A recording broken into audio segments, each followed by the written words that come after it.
दोस्तों स्वागत है આજના વિડીયોમાં। दोस्तों આજના વિડીયોમાં આપણે ટૂલકિટ સ્વરોજગાર માટે ટૂલકિટ સહાય પૂરી પાડવા માટેના સાધનો આપવામાં આવે છે તેના વિશે વાત કરવાની છે। તો દોસ્તો વિડીયોમાં આગળ વધતા પહેલાં જો તમે આ વિડીયોમાં નવા હોય તો ચેનલને સબસ્ક્રાઈબ કરી દેજો અને વિડીયોને લાઈક શેર અને સબસ્ક્રાઈબ કરવાનું ભૂલશો નહીં। તો દોસ્તો ચાલો વિડીયોને આગળ વધારીએ। તો દોસ્તો 1995માં શરૂ કરાયેલ આ યોજના ગુજરાત સરકાર દ્વારા અમલીકરણમાં મુકાયેલ છે। તો દોસ્તો આ યોજનામાં કયા કયા ડોક્યુમેન્ટ જોઈશે, અરજી પ્રક્રિયા શું છે અને કેવી રીતે ફોર્મ ભરવું, તેમજ આ યોજનાના કોણ કોણ પાત્રતા ધરાવી શકે છે આ વિશે વાત કરવાનું છું દોસ્તો। તો ચાલો વિડીયોને આગળ વધારીએ। દોસ્તો 1995માં શરૂ કરાયેલ ગુજરાત સરકાર દ્વારા કુટીર અને ગ્રામીણ ઉદ્યોગ અને ખાણ વિભાગના કમિશનર દ્વારા અમલમાં મુકાયેલ માનવ કલ્યાણ યોજના હેતુ 10 નિયુક્ત વ્યવસાયોમાં સ્વરોજગાર માટે ટૂલકિટ સહાય પૂરી પાડીને આર્થિક રીતે વર્ગોને ઉત્થાન આપવાનું છે। આ યોજના પહેલાં સ્વરોજગારો પહેલોને બદલે છે અને ગ્રામીણ વિસ્તારોમાં રૂપિયા 60,000 સુધીની વાર્ષિક આવક ધરાવતા વ્યક્તિઓના પરિવારોને લક્ષ્ય બનાવે છે।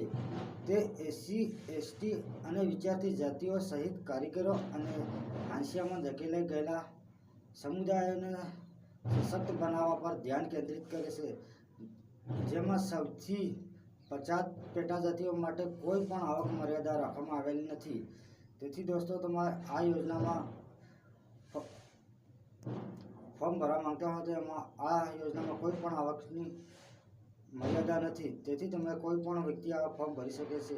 દોસ્તો આ યોજનાના ફાયદા શું છે? દોસ્તો આ યોજનામાં ટૂલકિટ આપવામાં આવે છે। 10 ચોક્કસ ટ્રેડમાં ટૂલકિટમાં આપવામાં આવે છે। દોસ્તો આ ટૂલકિટ તમારે કોઈ વેપારી પાસે ખરીદવાની રહેશે અને તે માટે તેમને વાઉચર આપવામાં આવે છે।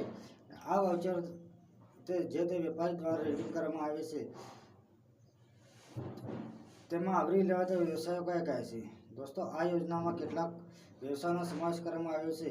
તો દોસ્તો આ યોજનામાં વેચાણ, પ્લમ્બર, ભરતકામ, સેટિંગ કાર્ય, બ્યુટી પાર્લર, ઇલેક્ટ્રોનિક ઉપકરણો, સમારકામ, પાપડ બનાવવાનું, અથાણું બનાવવાનું, વાહન સેવા, પંચર કિટ વગેરે જેવા વ્યવસાયનો સમાવેશ થાય છે। જો દોસ્તો તમે તાલીમ લીધેલ ન હોય અને તમને કોઈ વ્યવસાયનું જ્ઞાન ન હોય તો તમે ફોર્મ ભરતી વખતે અરજી પ્રક્રિયા દરમિયાન કૌશલ્ય તાલીમનો વિકલ્પ પણ પસંદ કરી શકો છો। દોસ્તો પારદર્શક વિતરણ। દોસ્તો આ યોજનામાં ટૂલકિટ સહાય દ્વારા લાભાર્થીને ઈ વાઉચરની મંજૂરી મળ્યા પછી તે જનરેટ થાય છે અને માન્ય ડીલર પાસે તેનું રીડીમ થાય છે। તો દોસ્તો આ યોજનામાં લાયકાત કઈ છે? તો દોસ્તો આ યોજનામાં લાભ લેવા માટે અરજદારની ઉંમર 18 વર્ષથી 60 વર્ષની વચ્ચે હોવી જોઈએ, તેમજ SC, ST અથવા સામાજિક અને શૈક્ષણિક રીતે પછાત વર્ગોને વિચારતી જાતિના અરજદારનો કોઈ પણ આવક પુરાવા વિના આ યોજનાનો લાભ મળવાપાત્ર છે।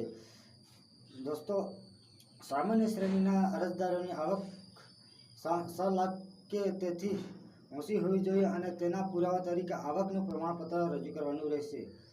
દોસ્તો ગ્રામીણ અરજદારો માટે વધારાની આવક મર્યાદા પણ આવશ્યકતા પણ રાખવામાં આવેલ છે। તો કાં તો લાભાર્થી BPL યાદીમાં 0 થી 16ના સ્કોર સાથે સૂચિબદ્ધ હોવો જોઈએ અથવા સંબંધિત અધિકારી દ્વારા જારી કરાયેલ આવકનું પ્રમાણપત્ર હોવું જોઈએ। તો દોસ્તો આ યોજનામાં અરજી ક્યાં કરવાની રહેશે? તો દોસ્તો આ યોજનામાં તમારે અરજી કરવા માટે કુટીર પોર્ટલ પર જવાનું રહેશે અને તેમાં આ સાધન સહાય માટે સહાય માટે અરજી કરવાની રહેશે તેમજ સંપૂર્ણ માહિતી ભર્યા પછી તેને સબમિટ કરવાની રહેશે.